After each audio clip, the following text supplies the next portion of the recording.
In the next 10 minutes, I want to make gold's endgame crystal clear for long-term investors who understand the bigger picture of rising gold in a backdrop of dying paper money, even as the US dollar enjoys a temporary but expected and fairly typical tailwind in the fog of war. I also want to put the chaos of war, oil, and the dollar into simple perspective.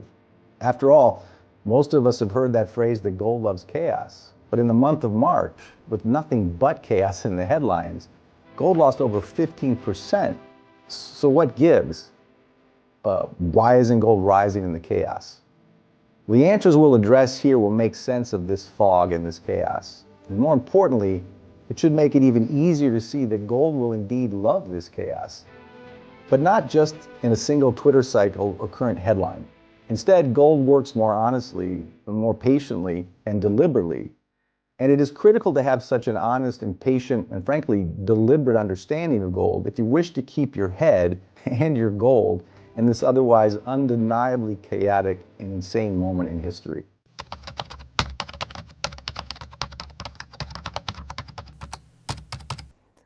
Okay, so what's happening with gold today? It's April 1st, 2026. Now, in prior videos, my colleagues and myself have addressed the traditional and not so traditional narratives, including the very important issue that war-related oil shocks have an impact on gold, but not always as you think. An oil shock creates inflation, of course, and with inflation, the markets predict or price predict higher rates and a stronger dollar, because rates make the dollar go up. And when the dollar goes up, gold can certainly go temporarily down, but not for very long. But there are other forces connected in part to this oil shock that are not so easily understood by most, as most are not getting really the broader picture, which involves a forced sale of gold by nations who don't want to sell their gold at all, but are forced to because of a war that the vast majority of the world doesn't seem to really want. But again, and as always, I'll stay out of the politics and just stick to the economics, and therefore the data, which we can all agree upon objectively. And toward this end, we must address the reality that major nations and central banks, after many years of stacking gold to move away from US treasuries and the weaponized, unloved US dollar, are now becoming forced sellers of their gold. And the reasons for this are directly tied to the black swan and the black smoke of this latest war. Now let's start with Turkey. What it just did. In Zurich, where we work out of, it just swapped 60 tons of gold in the last 2 weeks. That's more than 10% of Turkey's gold. Other nations and central banks from Poland and elsewhere have done the same. But what Turkey just sold was larger than all the ETF gold sales since the war began. That was 43 tons. So why did Turkey have to do this? Well, the simple answer is it needed dollars to buy oil. 90% of its oil and gas is imported. It must be paid for in petrodollars. That means US dollar oil. But oil has gone from 70 to 90 to 100 to 115 and beyond in a matter of weeks. And each $10 oil hike in price cost nations like Turkey an extra $5 billion. So they need the money. And they don't have any good options. What other options do they have? I mean, Turkey could kill its lira, print more lira to buy more dollars. But they've already suffered enough inflation based on the inflationary export in US dollars since the 70s. They could also empty their US dollar reserves or their piggy bank, but that's very dangerous as well. So what do they do in the near term? As always, they sell the good in a bad situation. They sell the most valuable and liquid asset they can to get dollars to buy oil. Because oil, regardless of your green energy ideology or thoughts or debates, we still live very far from a carbon neutral world, and energy and oil still drive everything. Now, meanwhile, in addition to Turkey, we have the Gulf states. The oil states are selling gold too at massive levels. But they certainly have the oil. They're not like Turkey. They've got the oil. So why are they selling gold? The reasons are entirely different from Turkey, but sadly the causes, namely war, are exactly the same. Now, the Gulf states like Saudi Arabia, Qatar, Oman, Kuwait are in their own kind of trap. In fact, in many ways, it's a much worse trap than Turkey finds itself in. In times of peace, oil sales keep their dollar flows pouring in the GCC and the Gulf states and the OPEC nations. But with the Strait of Hormuz closed, those flows are stopping, which means the income to these oil nations is stopping at the very time their costs are rising. Now think about it. Saudi Arabia imports 80% of its food, and those food bills still need to be paid. and their military costs are also rising. So they need more dollars, but they're not getting those dollars from the oil flows right now with this war. In addition, a lot of expats, wealthy expats with a lot of dollars, are leaving these sinking ships where residue is falling from the skies from missiles and bombs. They're leaving the Gulf states, they're leaving the oil nations, and they're taking their dollars with them. That puts more pressure on these Gulf nations to come up with more dollars to fill their reserves. So like Turkey, these oil nations only have bad choices. They need dollars fast, and the best way to get them is to sell their gold. With their currencies, many of them pegged to the dollar, at least for now, these oil nations can't just burn through their dollar reserves or print more of their own local currencies to buy dollars. So they have to sell their best asset, again, gold. Now the IMF and Saudi Arabia don't have to report this, and I can't verify it, but the word on the street from Zurich to New York is that Saudi Arabia has sold almost 50 tons of gold since the war started. These forces from Turkey to Saudi Arabia to Oman and Kuwait have a massive impact on the short-term price of gold.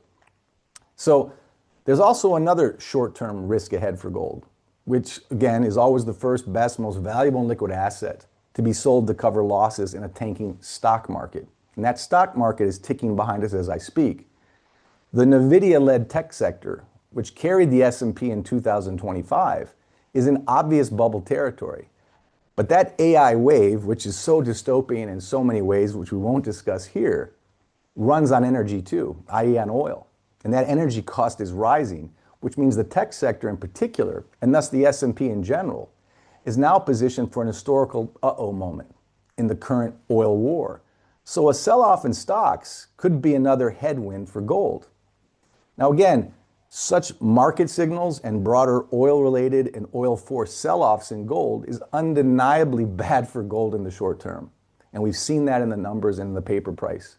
But what's building behind this gun smoke and fog is in fact the setup for a massive boon for gold longer term. And so what do I mean by that? Let's keep this simple and not stupid because it is that simple. For example, supply and demand still matter. Russia, one of the world's largest gold producers, is restricting gold exports. And there's a reason. Keep in mind that gold, unlike dollars, can't be printed at will. There's still the same stock-to-flow ratios. They remain the same. And so supply is tightening, and this tightening of supply is about to collide with a renewed demand for gold. And so what will send gold demand higher is a key question we have to think about. And the answer to that is really hard to believe. It's a falling dollar. But how can the dollar be falling when it's in such demand in times of war? Well, again, you got to think beyond the short term and look at the longer term. And it's not that much longer to look forward. It's not that far at all or hard to see. The simple fact is the U.S.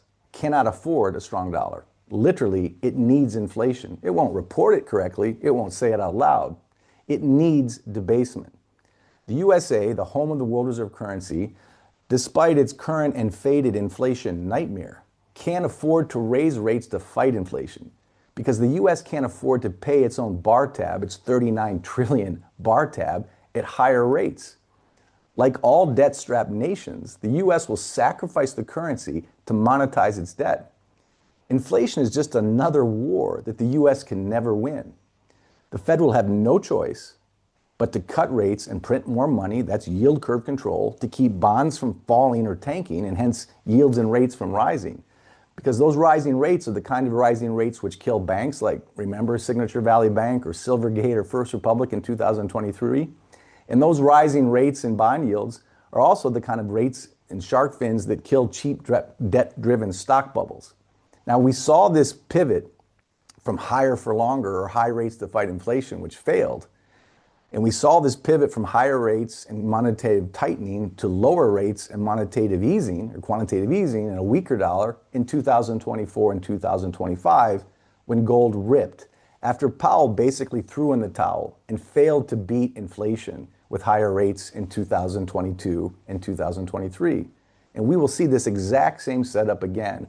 The USA has no choice but to inflate its way out of debt, debase its dollar, yield curve control, and QE to the moon. And just because the dollar is rising right now on these inflation backdrops and these rising rates under the war scenario, regardless of how or where this war goes, the end game for the dollar is very simple. The dollar will lose value. Doesn't mean the dollar disappears. It'll just be repriced. It will be debased to monetize Uncle Sam's bar tab. And this explains why Russia is reducing gold exports. Gold is the new ammunition in the currency war that's been unfolding for us for years and accelerated when we weaponized the dollar in 2022. Russia needs to keep its gold because, like China, it's playing the long game. This long game is very important. And here at Von Greyerz, we play the long game too. We favor the lessons and signals of basic debt math and debasement history over the current and alarming and admittedly disturbing headlines. But this math and this history give us conviction in a time of otherwise undeniable geopolitical and market uncertainty. So I hope this puts things into some perspective for those of you thinking longer term on gold. Thank you.